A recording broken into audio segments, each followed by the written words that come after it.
Radhe Radhe friends, welcome to my YouTube channel best knowledge. First of all please don't forget to like and comment my video. So आज हम पढ़ेंगे BSc first semester में maths की second book integral calculus का chapter number 2 improper integral, जिसका आज ये second lecture है। इसका एक लेक्चर हो चुका है, आज ये इसका सेकंड लेक्चर है।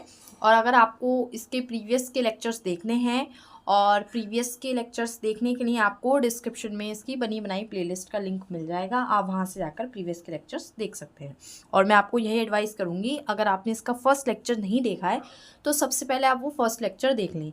साथ ही साथ आप लोगों को कन्फ्यूज़न नहीं हो इसलिए बता देती हूँ, बीएससी फर्स्ट सेमेस्टर में मैथ्स की 2 बुक हैं, जिसमें से फर्स्ट बुक है डिफरेंशियल कैलकुलस, जिसके लेक्चर्स कंप्लीट हो चुके हैं, मेरे चैनल पर अवेलेबल हैं, डिस्क्रिप्शन में लिंक मिल जाएगी अगर आपको उस बुक के लेक्चर देखने हैं। और ये बुक है integral calculus, the second book, जो हम आज पढ़ने जा रहे हैं, चैप्टर 2 इम्प्रॉपर इंटीग्रल। तो मैंने इसका फर्स्ट लेक्चर में इम्प्रॉपर इंटीग्रल से रिलेटेड क्वेश्चंस कराए थे, जैसा आप देख सकते हैं, ये इसका फर्स्ट लेक्चर था। और आज हम इसके सेकंड लेक्चर में एक टेस्ट है जिसके बारे में हम डिस्कशन करेंगे, जो कि बहुत ज़्यादा इंपॉर्टेंट टेस्ट है, एग्ज़ाम में से रिलेटेड क्वेश्चंस आ जाते हैं, तो एग्ज़ाम के पॉइंट ऑफ व्यू से बहुत ज़्यादा इंपॉर्टेंट टेस्ट है। टेस्ट का नेम है कंपैरिजन टेस्ट। ठीक है, अभी इस पूरे टेस्ट का मैं यहाँ पर डेफिनेशन वगैरह, कंडीशन वगैरह सब लिख देती हूँ, फिर आपको एक्सप्लेन करूँगी कि कंपैरिजन टेस्ट क्या है और इसको कैसे यूज़ करते हैं। ठीक है, सो देखिएगा फ्रेंड्स, मैंने यहाँ पर नोट की है, अब इसको पढ़ते हैं और समझते हैं। Let f x and phi x be two functions. जो कंपैरिजन टेस्ट होगा, जिससे नेम से ही पता चल रहा है कंपैरिजन करना है, तो वहाँ पर आपको 2 फंक्शंस होंगे, f x and phi x. ठीक है, which are bounded and integral, जो कैसे होंगे, बाउंडेड होंगे और इंटीग्रल होंगे। बाउंडेड का मतलब है उनकी जो फंक्शन है, जो गिवन फंक्शन है वो कैसा होगा, बाउंडेड होगा। ठीक है, एंड इंटीग्रल, और इंटीग्रल होगा in the interval A to infinity, A और इन्फिनिटी के बीच में वो बाउंडेड होगा। ठीक है, ये लिमिट है ए टू इन्फिनिटी। ए कोई भी फाइनाइट टर्म हो सकता है, नंबर हो सकता है, वेरिएबल हो सकता है। Also f x be positive, यानी कि जो आपका फंक्शन होगा एफ एक्स वो कैसा होगा, पॉजिटिव होगा। And phi x less than equal to f x, phi x का जो मॉड है वो लेस देन इक्वल किसके होगा, एफ एक्स के। ये कंडीशन आपको ध्यान रखनी है कि जो फंक्शन, 2 फंक्शंस होंगे एफ एक्स और फाई एक्स, तो जो फाई एक्स वाला फंक्शन होगा उसका जो मॉड है वो less than equal to f x होगा। ये कंडीशन ध्यान रखनी है। When x greater than equal to 0, then if, अगर ये वाली कंडीशन है, phi x d x a to infinity is also convergent, जो फंक्शन है उसकी लिमिट ए टू इन्फिनिटी रखने पर, इंटीग्रेशन करने पर वो फाइनाइट कन्वर्जेंट होगा। एंड दैट, ये वाली कंडीशन और लगानी है हमें, A to infinity integration phi x d x less than equal to A to infinity f x d x. ठीक है, जैसे हम क्वेश्चन करेंगे तो आपको और अच्छे से समझ में आएगा। ठीक है, बहुत सारे टेस्ट पढ़ेंगे आप इसमें, comparison test, P series test, mu test, तो 1 बाय 1 हम इसमें समझेंगे। अब मैं क्वेश्चन लेती हूँ कंपैरिजन टेस्ट से सॉल्व करने वाला, तब आपको और अच्छे से समझ में आएगा कि कैसे करना है। ठीक है, तो मैं यहाँ पर एक क्वेश्चन ले लेती हूँ। सो मैंने क्वेश्चन लिया है 0 to infinity cos x over 1 plus x square, ये आपका फंक्शन है, cos x over 1 plus x square, 0 to infinity limit है, जैसे मैंने आपको बताया था ए टू इन्फिनिटी, यहाँ पर ए के प्लेस पर क्या है, 0, कोई फाइनाइट नंबर है 0। ठीक है, देखिए अब ध्यान से इसको समझते हैं। अब हमें क्या करना है, इस फंक्शन में ध्यान से देखना है, ये फंक्शन में से ही आपको फाई एक्स भी फंक्शन भी बनाना है और एफ एक्स फंक्शन भी बनाना है, 2 फंक्शन बनाना है।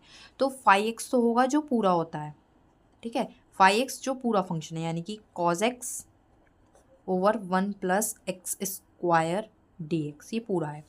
और एफ एक्स जो लेते हैं हम, वो हमें देख के लेना होता है, कैसे लेते हैं, जैसे जैसे आप क्वेश्चन करेंगे आपको समझ में आएगा। इसमें हम एफ एक्स लेंगे 1 over 1 plus x square d x, ये हमने ले लिया एफ एक्स। ठीक है, इसको समझते चलेंगे कि हमने एफ एक्स कैसे लिया है। अभी के लिए बस इतना ध्यान रखिए, एफ एक्स जो लेते हैं 1 ओवर 1 प्लस एक्स स्क्वायर हमने ले लिया। अब मैंने जैसा कि बताया था आपको कि हम ये वाली कंडीशन देखते हैं, फाई एक्स का mod less than equal to f x है कि नहीं। तो फाई एक्स का mod less than equal to f x है, हाँ वही है, क्योंकि यहाँ तो कॉज एक्स भी है। सो कॉज एक्स का 1 plus x square d x, ठीक है, ये पूरा मतलब फाई एक्स का फंक्शन है, लेस देन इक्वल टू है 1 प्लस एक्स स्क्वायर के, ठीक है। इसको पूरा प्रूफ करके नहीं दिखाना है, बस ये कंडीशन लिख देनी है कंपैरिजन टेस्ट में। अब देखिए, अब आपको क्या निकालना है, integration F x d x, ठीक है, integration F x d x और इंटीग्रेशन कॉज एक्स, मतलब इसका इंटीग्रेशन भी निकालना है, इसका इंटीग्रेशन भी। तो मैं पहले एफ एक्स का इंटीग्रेशन कर लेती हूँ क्योंकि एफ एक्स का ईजी है। तो लिमिट कितनी है, 0 to infinity, 0 to infinity limit. Next page पर देखिए, 0 to infinity f x d x, मैं ये फाइंड कर रही हूँ। तो 0 to infinity f x is 1/1 plus x square d x, ठीक है। थोड़ा सा मैं मिनिमाइज़ कर देती हूँ अगर आपको नहीं दिख रहा है। अब ठीक है, ये है। अब इसका हम इंटीग्रेशन करेंगे। इंटीग्रेशन 1/1 प्लस एक्स स्क्वायर का होता है 10x।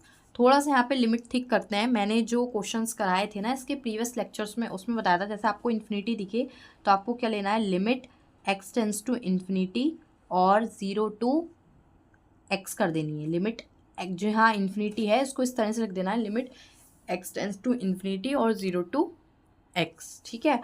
उसके बाद 1 plus dx over 1 plus x square, ठीक है। अब इंटीग्रेशन कर रही हूँ, limit x tends to infinity as it is और 1/1 प्लस एक्स स्क्वायर का कितना होगा, tan इनवर्स x। ये होता है इंटीग्रेशन 1/1 प्लस एक्स स्क्वायर का, और लिमिट लगा दी 0 टू x। अब हम लिमिट पास करेंगे तो limit x tends to infinity, ये वाली upper limit minus lower limit, तो tan inverse x minus tan 0 0 होता है, tan 0 0 होता है। तो इसको हमने ऐसे लिख दिया।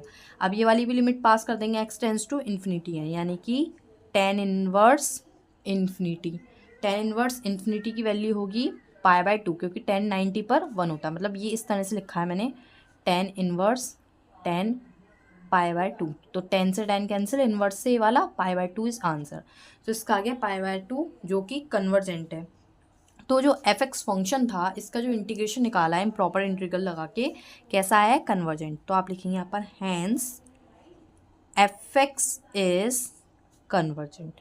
आई होप आपको यहाँ तक क्लियर हो रहा होगा, कोई डाउट नहीं रहा होगा, ठीक है। अब हमने एफ एक्स फाइंड कर लिया, अब हम करेंगे फाई एक्स। तो फाई एक्स फाइंड करने से अच्छा है कि हम यहाँ डायरेक्ट ये लिख देते हैं, देन comparison test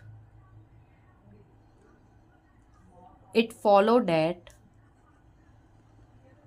वो ये फॉलो करता है कि अगर एफ एक्स कन्वर्जेंट है तो जो फाई एक्स होगा, फाई एक्स का जो इंटीग्रेशन होगा 0 टू इन्फिनिटी डी एक्स, क्या था, 0 to infinity cos x over 1 plus x square d x, ये भी कैसा होगा, कन्वर्जेंट, इज ऑल्सो कन्वर्जेंट।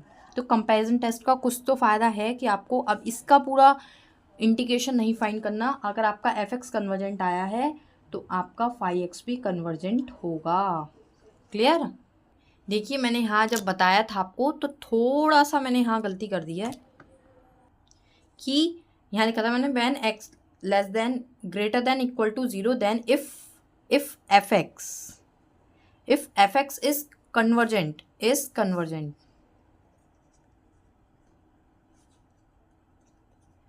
अगर आपका एफ एक्स कन्वर्जेंट होगा तब phi x is also convergent, then phi x is also convergent, ठीक है। अगर एफ एक्स आपका कन्वर्जेंट है तो फाई एक्स भी कैसा होगा, कन्वर्जेंट, ठीक है। तो यहाँ थोड़ा सा मैंने मिस्टेक कर दी थी कि अगर आपका फंक्शन एफ एक्स कन्वर्जेंट है तो फाई एक्स भी कन्वर्जेंट होगा। ये फॉलो करेगा किसको, कंपैरिजन टेस्ट के रूल को, ठीक है।